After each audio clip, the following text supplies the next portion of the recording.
What's up, guys? Here with another announcement. On Saturday, June 22nd, we'll be going to Saudi Arabia. Our first fight in the kingdom will be a fight night that will air live and free on ABC. And the main event will be former middleweight champion Robert Whittaker versus 13-0 undefeated Khamzat Chimaev to see who will be the number one contender for the UFC middleweight championship. The co-main event, the number 3 ranked knockout artist Sergey Pavlovich versus the number 6 ranked Alexander Volkov.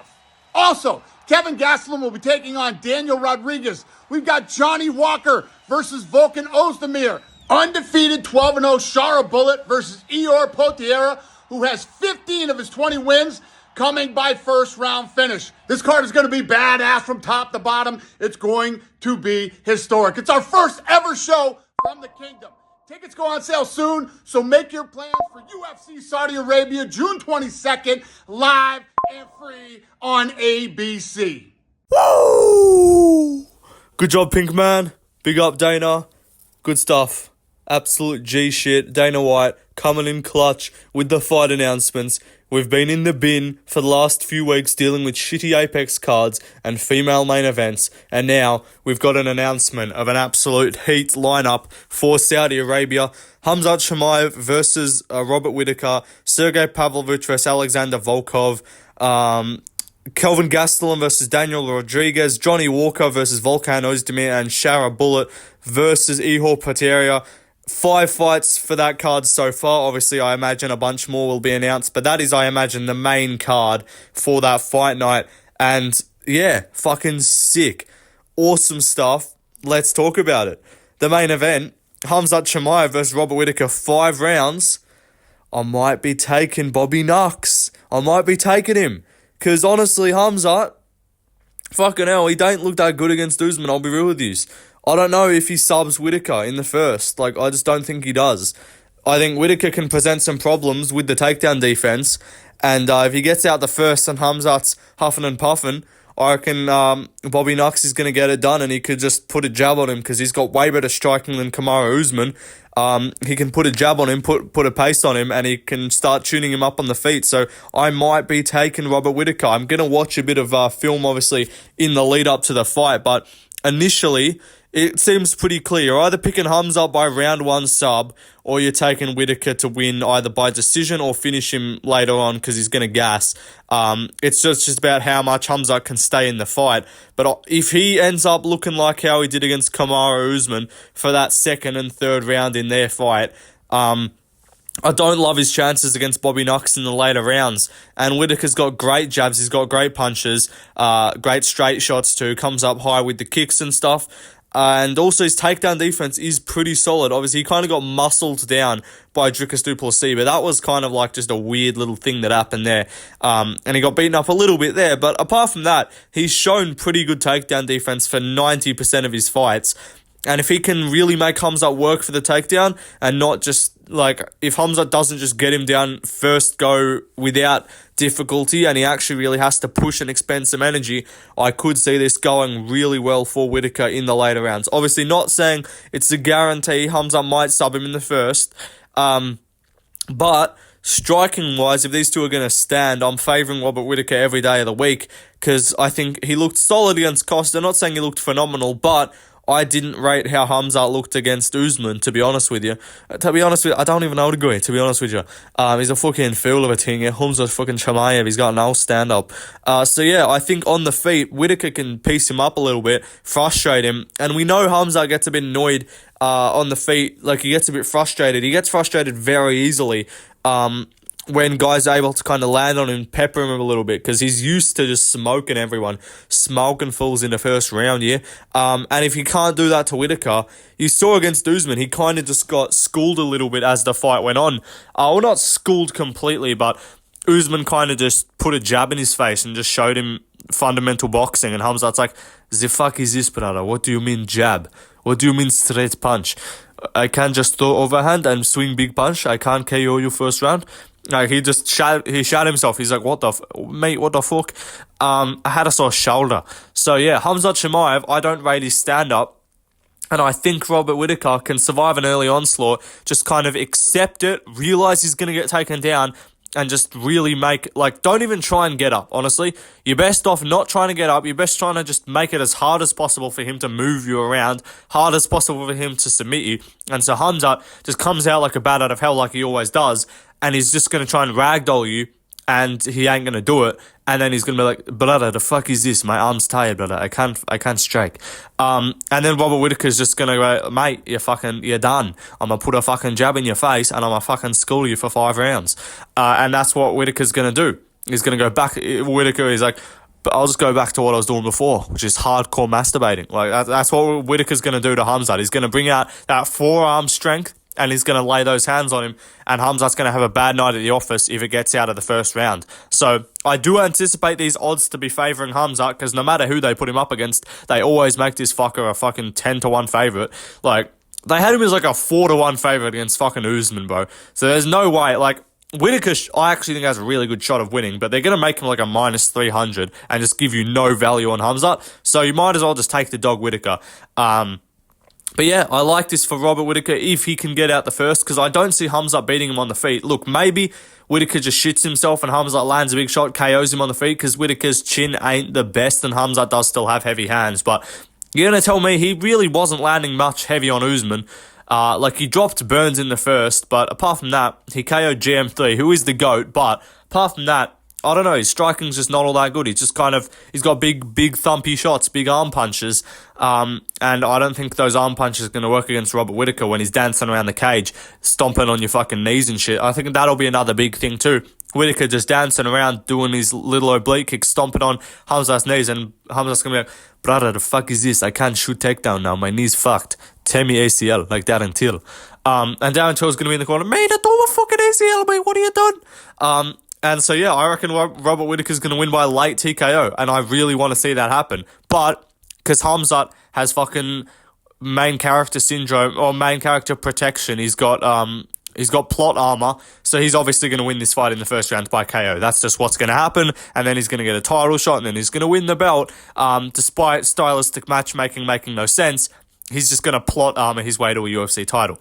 So yeah, I reckon that's my prediction for that fight. I'm going to go with Whittaker, round 4 TKO as my early call, but we'll see what happens as we get closer to the fight, and I'll make up my mind then. But let's move on to this co-main event. Pavlovich versus Alexander Volkov. Yeah, just bringing out the Russian spirit, with this one. This is an amazing fight, and I'm happy this is made, because they announced, not by the UFC, but it was going around pretty heavily on Big Marcel and all the other reliable platforms, even it was literally officially announced that Volkov was going to be fighting Almeida at UFC 302. But instead, maybe Almeida's got a medical suspension, he can't fight, or maybe they realised they needed another big matchup for this card. But I'm happy with it, because this is an amazing fight. Volkov versus Pavlovich, just two Aryan race chads, two fucking...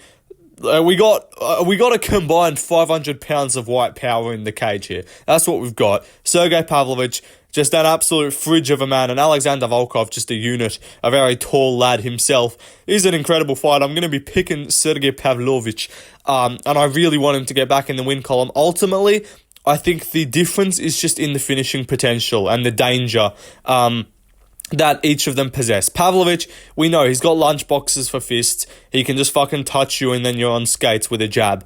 Volkov, it's he has power. He can for sure knock you out, but I just think ultimately his tall stature, his little rangy thing, I think he's going to be a bit too comfortable on the outside against Pavlovich, and then Pavlovich is going to kind of come in with something and land a big shot. Maybe Volkov just stays on the outside the whole time and just pieces him up at range. But I think Aspinall's the only guy that's really going to do that. Volkov's quick. He's probably going to be a little bit quicker than Pavlovich, and he is going to mix up the kicks and stuff. Could go to the calf a lot with the kick and stuff. I don't see him wrestling against Pavlovich. I could see even Pavlovich trying to muscle him to the ground. seeing what Aspinall did, maybe. But yeah, this is ultimately the battle of Aspinall's two sons. This is the battle for who gets released from the adoption papers. And yeah, one of them's going to win and one of them's not. And with this one, I think this is like not a number one contender fight, but it's like a title eliminator. Like the winner of this is like one fight away, and the loser is kind of just going to be stuck in like perennial top 5 kind of gatekeeper status. But yeah, I am going to pick Pavlovich. I'm going to pick him by TKO, and I think he can just crack and find the chin of Volkov, which is an interesting thing to say because we really haven't seen Volkov get like hit on the feet and KO'd and stuff that much. Correct me if I'm wrong, but in the comments, let me know when's the last time that Volkov was like put away on the feet, if he has been at all. I'm not going to go back and check the records right now. This is an instant reaction. But when has Volkov ever been put away or dropped on the feet? Like, I know, like, he got cracked a couple times. He gets cracked in fights, of course, but has he ever been actually dropped and put... Lewis, sorry, yeah. Derek Lewis KO'd him. So I can see Pavlovich just landing a big shot, putting him away. But this is an incredible fight. I hope Pavlovich wins. You know, I'm a Pavlovich enjoyer on the channel here, Left Lane MMA Pavlovich enthusiast. And I like Volkov too, but ultimately I just like seeing Pavlovich get a win, and just him getting first round TKOs is just always fun to watch. So hopefully he gets it done, and I'm going to be picking him to win by TKO. But let's move on to the next fight. Johnny Walker versus Volkan Oezdemir. This is a great fight too. I actually don't know who the fuck I'm going to go with here. I'm probably going to go with Oezdemir, because he's got a bit of power, and Walker just struggles to beat anyone with power.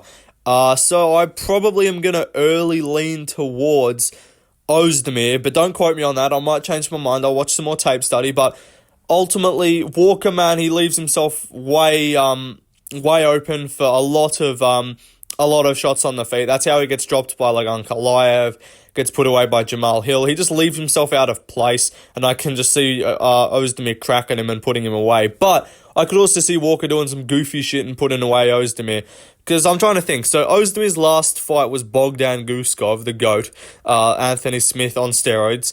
And then who's he fought before that? I'm trying to think. Who's Ozdemir's recent opponents been? I know he got KO'd by Yuri a while ago. So yeah, this is a really close fight. I'll be interested to see what the lines are. I won't even give an official prediction. This is just a cool fight. Walker's going to be doing some goofy shit. He's back in Saudi Arabia, and he's back in the desert. This motherfucker better not get kneed on the ground, and then the doctor comes in there, because otherwise he's fucked. The doctor's going to be like, where are you? He's like, I think I'm in the desert. And then he's just going to call it off. So yeah, Walker's back in the desert where he belongs, or where his favourite location is. And yeah, I think this is going to be a really cool fight, and I'm looking forward to it a lot. Great matchup. This fucking fight night is sick. That's so happy that, honestly, best thing that happened is that the UFC's Saudi Arabia card in March got cancelled and got moved to the Apex, because they probably had an absolute shit card, and then Saudi Arabia, the fucking oil tycoons over there, are just going to be like, fuck you, bald fuck, we're not doing this card here, we're not paying you $20 million, because they're getting a $20 million site fee for this. So it's like, we're not giving you $20 million to come with fucking the Blob Gaziev versus Rosenstrike. So like, give us a good card. And so Dana's like, alright boys, we'll fork out some money, we're getting 20 mil anyway, we don't need to do pay-per-views. I know it hurt Dana's soul to put Khamzat on a fight night, that hurt him badly, but this is one for the fans. This is one where the UFC is gonna bite the bullet, say, yes, we could have made a fuck ton of money if we put this on pay-per-view, but we're just gonna cop it, and we're getting 20 mil from Saudis because they have money to throw around like nothing. So, great fight here, looking forward to it a lot, but this is like a fucking Apex main event on its own. Like, Khamzat versus Whittaker is like a pay-per-view main event, arguably. Like, that could arguably main event a pay-per-view. Like, if they put that as the main... Obviously, it makes no sense because it's in Brazil. But, like, imagine they put that as, like, the main... Even, like, Khamzat versus Costa. You're telling me that isn't a pay-per-view main event for Brazil? With the current state of that card, people are going to be like, oh, you can't have this fight. It's not got a belt on the line. Like, this arguably would just sell pay-per-views as a pay-per-view headliner. But they're doing it as a fight night. And then Pavlovich Volkov is like a UFC Moscow main event on its own. And then Oezdemir Walker's like a fight night Apex main event. And we're getting all three of these, plus a couple more, which I'm going to talk about on this card also. I'm so happy about this. This is amazing stuff. I was recording my prediction video for the card, which is going to be coming out later on, but it's going to be a bit delayed now. But I was recording my prediction video. I see a notification saying, like, just someone on Instagram saying, "Oh my god, check this out." And I was like, what the fuck? And I check, and it's just Dana White screaming, "What's up, guys? We're going to Saudi Arabia." And I'm like, holy fuck, good job, Pink Man. Oiled up, no more. He's going to be getting the oil from the Saudis, but he's not getting oiled up today. So good job, Dana White. But let's move on to the next fight. Daniel Rodriguez versus Kelvin Gastelum. Another great fight. Look, I'm not going to be as hyped about this one, but it's still incredible matchup. Gastelum's a big name.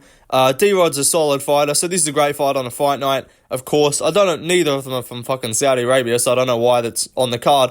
But whatever, I'm not going to complain. I'll take Gastelum. Probably, because D-Rod's not a wrestler, and I do think Gastelum can beat anyone that isn't a wrestler, so hopefully he gets some discipline going. I think the last time we saw D-Rod, was it the Jing Liang fight, or did he fight after that? Didn't he fight Magny and he got finished? Yeah, I'm picking Gastelum, bro. You can't be getting finished by Neil Magny. If you get finished by Neil Magny, you're on the same level as Mike Malott, and that level is in the bin, 6 feet under. So yeah, I'm going to be taking Gastelum by TKO, I reckon.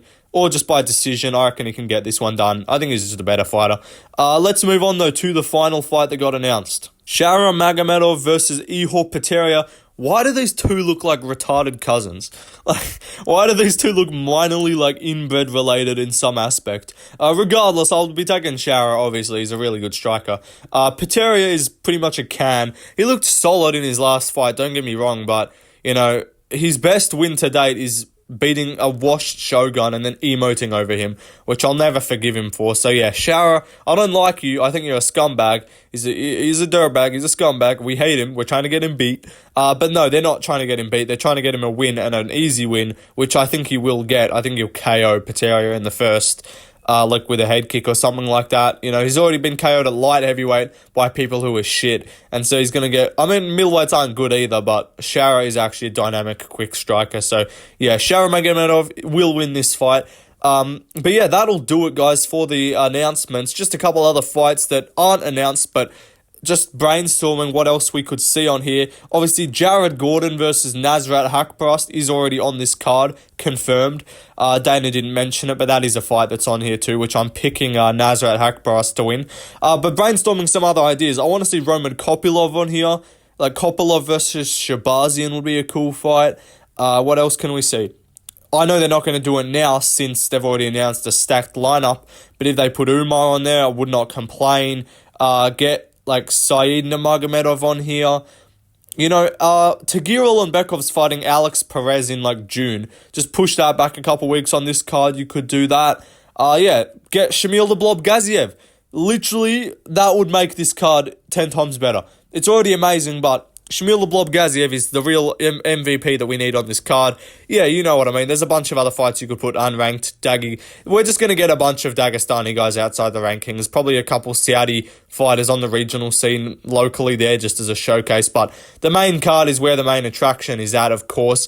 And yeah, I live in Australia, so I can't wait to be watching this at 5 in the morning. And Whittaker's going to get slept at 5 in the morning Australia time, and it's going to be awful. But still, amazing card, good stuff. Good job, Pink Man. You done well, buddy. And yeah, prediction video could be coming out later on, but obviously delayed for now. But yeah, see you guys in the next one. Peace out.